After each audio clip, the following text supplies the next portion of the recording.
Selamat sore semuanya. Selamat datang di kuliah perdana Mikrobiologi Pangan bersama saya, Andrian Sarenggaman. Pada kesempatan ini, kita akan membahas mengenai lingkup dan sejarah perkembangan ilmu mikrobiologi. Pertemuan ini akan saya bagi menjadi 3 bagian.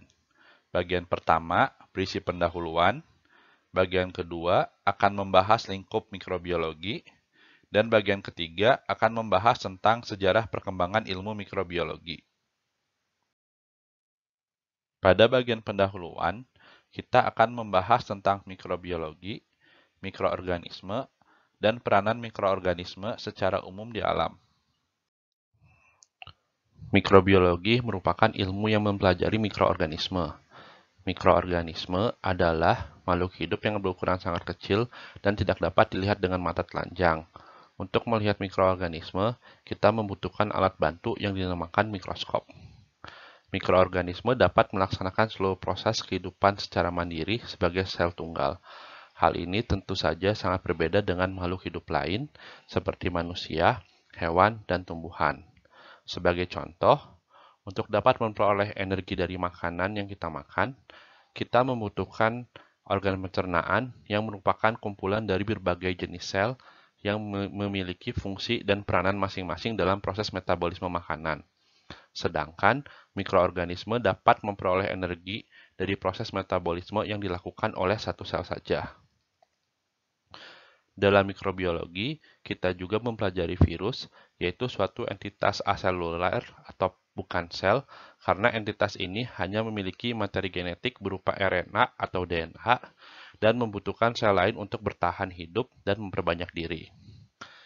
Dalam mikrobiologi, terdapat dua topik utama, yaitu proses dasar dalam sel yang meliputi pembahasan mengenai struktur sel, proses metabolisme nutrisi dalam sel, serta genetika mikroorganisme.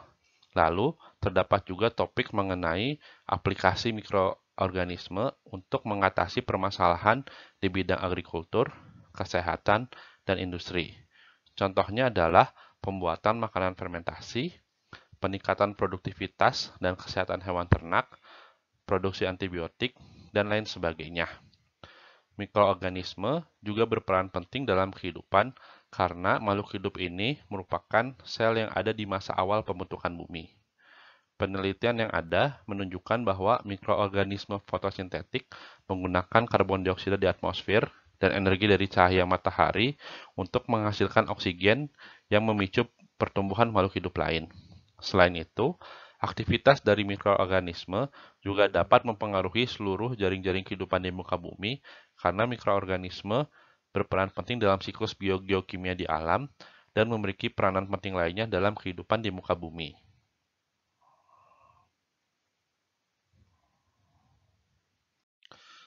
Mikroorganisme dapat ditemukan di mana saja.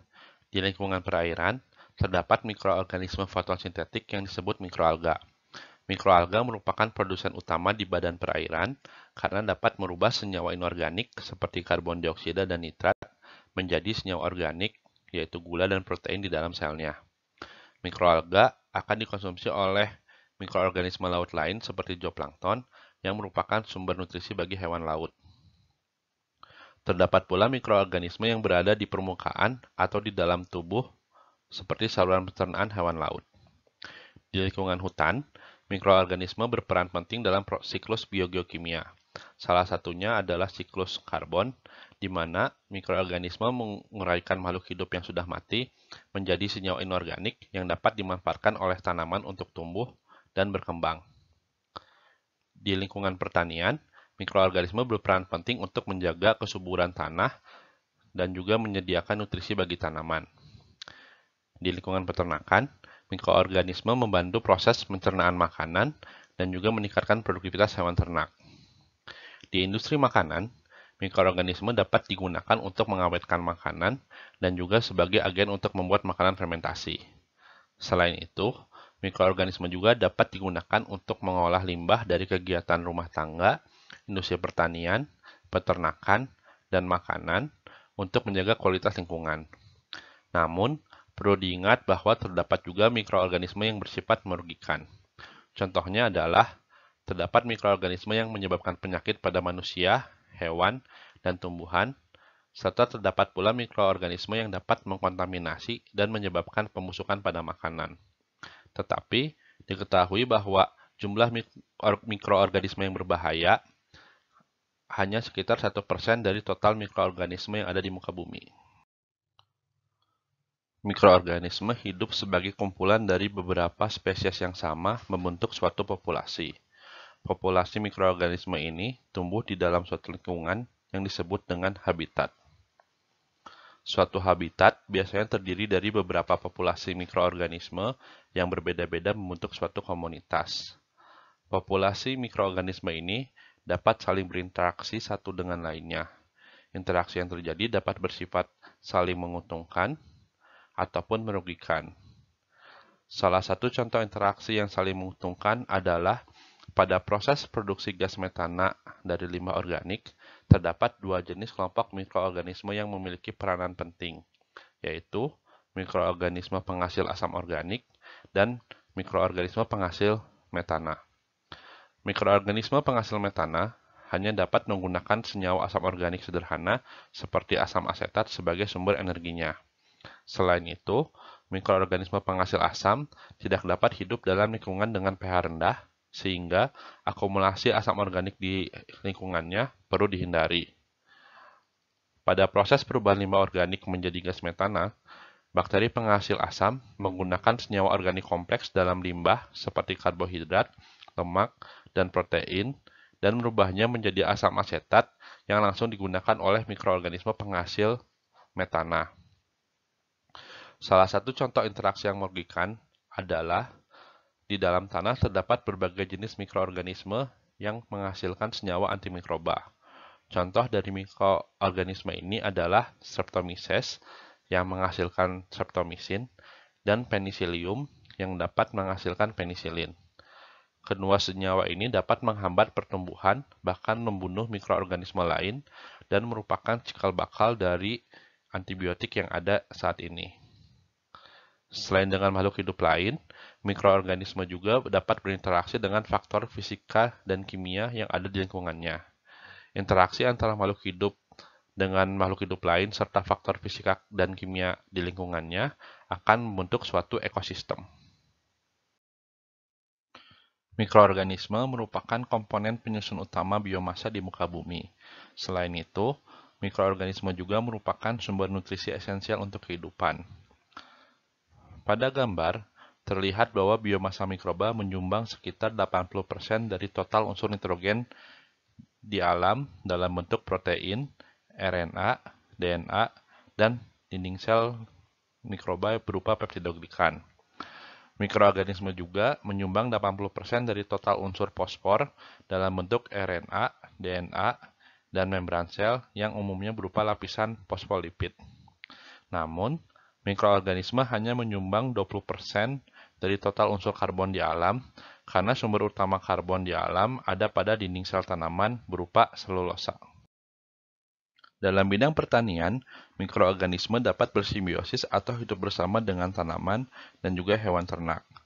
Contohnya adalah, tanaman kacang-kacangan dapat membentuk struktur pada akarnya yang disebut dengan nodul.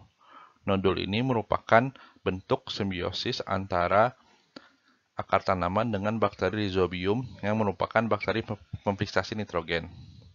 Akar tanaman akan mengeluarkan eksudat berupa gula dan asam organik yang dimanfaatkan oleh bakteri Rhizobium sebagai sumber energi. Sebagai gantinya, bakteri Rhizobium akan melakukan fiksasi nitrogen bebas di udara dan merubahnya menjadi amonium yang langsung diserap dan dimanfaatkan oleh tanaman untuk pembentukan protein. Keberadaan bakteri ini dalam akar tanaman kacang-kacangan seperti kacang tanah, kacang hijau, kacang kedelai, dan jenis kacang-kacangan lainnya dapat mengurangi kebutuhan pupuk nitrogen.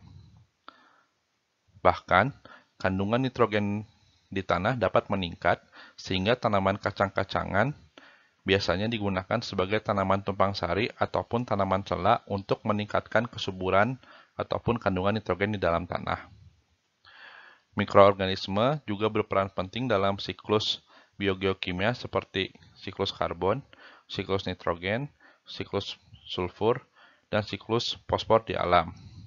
Sebagai contoh, di dalam siklus nitrogen, terdapat mikroorganisme yang dapat melakukan fiksasi terhadap N bebas di udara dan merubahnya menjadi amonia yang dimanfaatkan oleh tanaman untuk membentuk protein yang merupakan senyawa nitrogen organik. Pada saat tanaman itu mati, terdapat mikroorganisme yang mengurai protein tersebut menjadi amonia yang merupakan senyawa nitrogen inorganik. Selain itu, terdapat pula mikroorganisme seperti Nitrosomonas dan Nitrobacter yang dapat merubah amonia menjadi nitrat yang merupakan bentuk nitrogen yang lebih stabil. Lalu, terdapat mikroorganisme yang dapat merubah nitrat menjadi nitrogen bebas yang akan dilepaskan ke udara. Pada bidang peternakan, terdapat simbiosis antara mikroorganisme dengan hewan ruminansia. Hewan ruminansia memiliki struktur khusus di dalam saluran pencernaannya yang disebut dengan rumen, yang merupakan tempat mikroorganisme untuk tumbuh. Mikroorganisme dalam rumen ini berperan penting dalam konversi selulosa dan hemiselulosa dalam rumput menjadi glukosa, yang kemudian akan difermentasi ataupun dikonversi menjadi asam organik sederhana seperti asam asetat, asam propionat, dan asam butirat yang akan diserap oleh ruminansia melalui dinding sel pada rumennya. Tanpa rumen dan mikroorganisme yang ada di dalamnya, hewan ruminansia tidak dapat mencerna selulosa dan hemiselulosa yang ada dalam pakan hijauan atau rumput. Namun, terdapat pula mikroorganisme yang dapat menyebabkan penyakit pada tanaman pertanian dan hewan ternak. Mikroorganisme juga memiliki peranan di industri makanan, energi dan lingkungan, serta perkembangan teknologi di masa depan. Di industri makanan, produk metabolisme mikroorganisme digunakan sebagai pengawet makanan untuk menjaga maupun memperpanjang umur simpan makanan dan minuman. Selain itu, terdapat pula hasil metabolisme mikroorganisme yang digunakan untuk menambah cita rasa pada makanan dan minuman. Contohnya, nisin yang merupakan senyawa bakteriosin umum digunakan sebagai bahan pengawet makanan. Terdapat pula asam sitrat atau yang dikenal dengan istilah citric acid dan asam organik lainnya yang digunakan sebagai bahan pengawet dan juga penambah cita rasa pada produk makanan dan minuman. Selain itu, mikroorganisme juga dapat digunakan untuk memproduksi makanan dan minuman fermentasi seperti yogurt, keju, kefir, cider, anggur, bir, kombucha, dan masih banyak lagi. Di bidang energi, mikroorganisme digunakan untuk menghasilkan bioenergi seperti bioetanol dan biometana. Produksi bioetanol memanfaatkan mikroba yang dapat mengubah bahan organik kompleks menjadi gula sederhana yang nantinya akan digunakan oleh mikroorganisme lain seperti ragi untuk memproduksi bioetanol. Hal yang sama juga terjadi pada proses pembentukan biometana. Mikroorganisme penghasil asam menggunakan bahan organik kompleks menjadi asam organik sederhana yang nantinya akan digunakan oleh metanogen untuk menghasilkan metana. Beberapa mikroorganisme dapat pula digunakan untuk proses bioremediasi untuk mendegradasi ataupun mengakumulasi senyawa-senyawa pencemar di alam. Contohnya adalah terdapat mikroorganisme yang bersifat sebagai bioakumulator logam berat, sehingga dapat digunakan pada lahan tercemar logam berat tersebut. Selain itu, ada pula mikroorganisme yang dapat mendegradasi minyak bumi dan mengubahnya menjadi senyawa yang tidak berbahaya, sehingga dapat digunakan sebagai agen bioremediasi ketika terjadi tumpahan minyak di laut ataupun darat. Pengetahuan mengenai genetika dan biologi molekuler menyebabkan terjadinya perkembangan ilmu rekayasa genetika yang dapat dimanfaatkan untuk meningkatkan efektivitas dan efisiensi industri terkait mikrobiologi. Sebagai contoh, pada proses produksi antibiotik, rekayasa genetika dapat dimanfaatkan untuk menghasilkan mikroorganisme super atau superbug yang dapat mensintesis antibiotik dalam skala besar. Selain itu, rekayasa genetika juga dapat digunakan untuk menyisipkan materi genetik pengkode toksin serangga dari bakteri ke tanaman pangan, sehingga tanaman tersebut dapat terhindar dari serangan hama. Mikroorganisme memiliki peranan penting di dalam penelitian karena mikroorganisme memiliki struktur sel yang lebih sederhana dibandingkan dengan organisme lain. Hal ini sangat memudahkan untuk mempelajari kebanyakan proses kehidupan seperti bagaimana proses keluar masuknya molekul dari dalam dan keluar sel, bagaimana proses energi dari nutrisi yang ada, bagaimana proses pembelahan sel, dan lain sebagainya. Dibandingkan jika hal ini dipelajari dalam organisme lain yang terdiri dari komponen multiseluler yang kompleks. Mikroorganisme dalam jumlah banyak dapat digunakan dalam suatu penelitian untuk mendapatkan hasil yang terpercaya secara statistik tanpa membutuhkan biaya yang terlalu mahal. Pada suatu penelitian menggunakan mikroorganisme, kita tidak hanya bekerja dengan 1 atau 100 mikroorganisme, tetapi dengan 1 juta, bahkan bisa mencapai 10 juta bahkan lebih. Selain itu, biaya untuk memproduksi 1 miliar mikroorganisme lebih murah daripada biaya untuk memelihara 10 ekor tikus di laboratorium.